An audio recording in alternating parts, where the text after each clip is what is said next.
Well,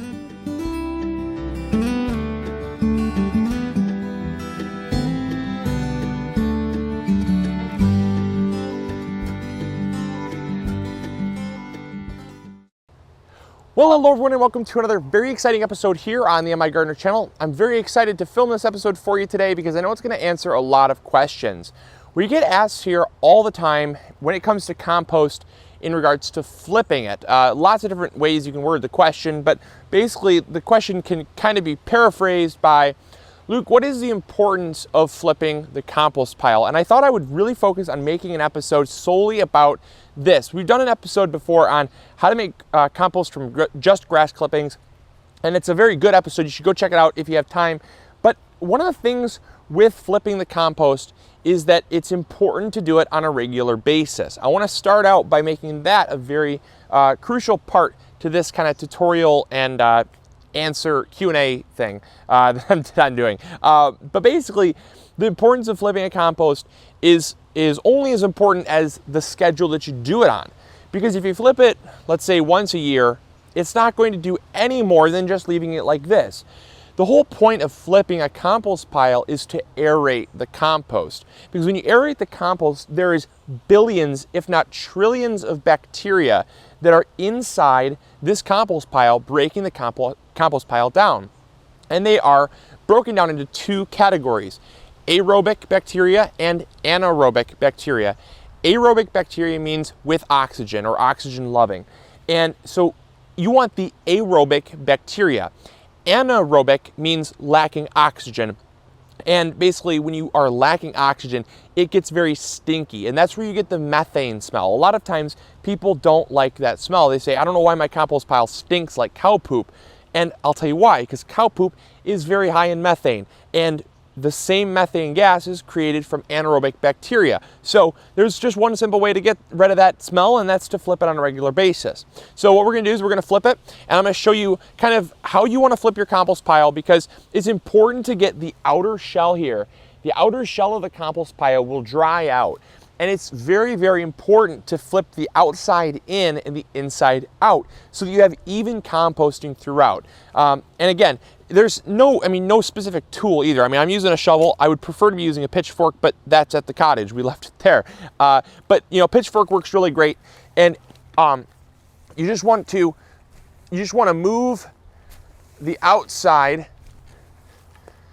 And again, this is why a pitchfork would be a little more preferred, but we'll get it done either way. And you want to move basically the entire thing around. Now there's no specifics to, you know, where you want to, you know, how much you want to mix it, because basically mixing it is what you want to do. Theoretically, the outside should be in and the inside should be out, but once you get it all mixed around, you really can't tell what was what. So just give it a good mixing and that's going to be fine. Now you're going to notice in here, when you flip it, you're going to start to see the beginnings of this stuff breaking down. You're going to see a darker layer here. This darker slimy layer is the beginning of the compost pile breaking down. And you'll notice also that there's a white fuzziness. This white fuzziness, and it's actually, ooh, wow, it's actually hot to the touch. Ooh, that is nice and warm, wow. But yeah, so you're gonna notice that there's probably steam. You wanna see steam, that's a good sign for a hot compost pile, which is what we're doing. But you wanna see this white stuff. This white stuff is called mycelium. And mycelium is the fungi that's actually breaking down the compost, because there's fungi and bacteria at work. And when you see that white mycelium, that means you have a very good breakdown process. If you don't see that, it means that it's either not hot enough, or it's not wet enough, or there's not enough nitrogen to carbon. And nitrogen to carbon, like we talked about in the composting guide, is the green grass clippings. You can see the green stuff here, or fruits, food scraps, very good nitrogen source. And then the brown is all your brown stuff.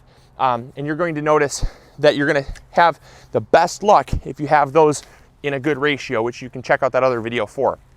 But again, you just want to flip this, and you're going to notice, I mean, I don't know if you can see it on camera, but there's actually some steam rising.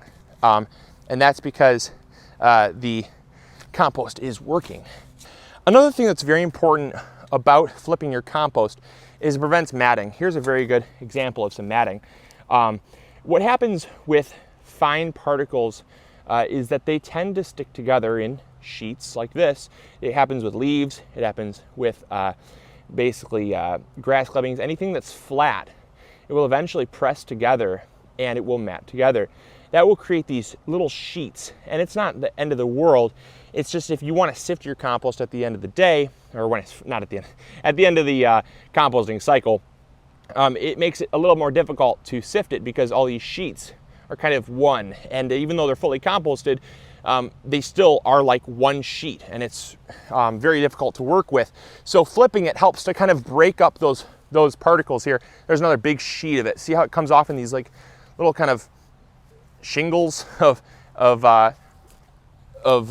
compost here. See, there's another sheet like that. So by breaking it up, you're going to break up those fibers, and so it's going to compost again a little more evenly and a little bit quicker too. So break those up, and it's going to be good to go.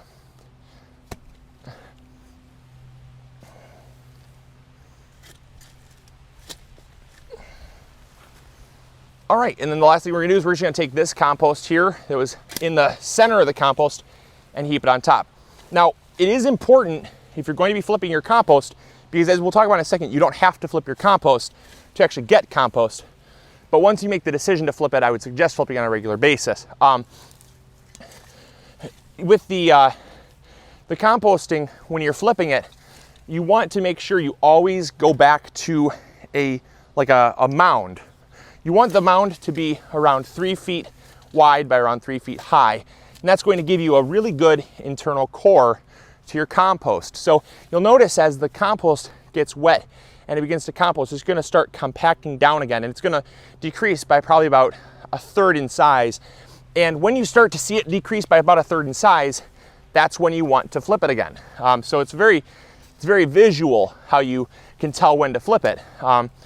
And so what I want to do is just keep piling it up here in this shape here, and that way the inside of the compost pile can get to its to its optimum temperature, which composts the fastest. So it's really as simple as that. It's not a rocket science project. It doesn't take a rocket scientist to understand composting. It's just that there's a lot of mystery around compost for some reason, and how the best way to make it is.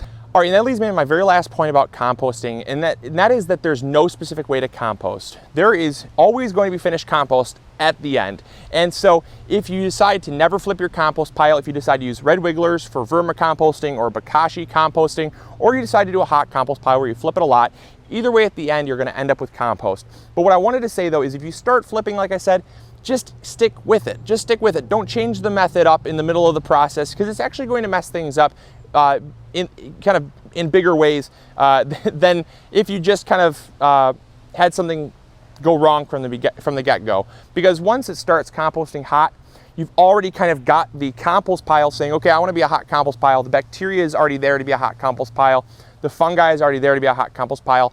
And as soon as you just let it just kind of sit there, you've kind of wasted all that startup that kind of goes into starting that compost pile. But if you don't want to flip it, like I said, just leave it. Just set it here and basically let nature do its course. And it's going to take a lot longer to compost. Typically about 2 to 3 years for it to compost completely down. But you're going to still have compost at the end of the day. So you know what? It doesn't matter. For those of you that want to flip your compost pile, great. I'm flipping this one, so let me know in the comments box below. let me know in the compost down below. I'm having a good day.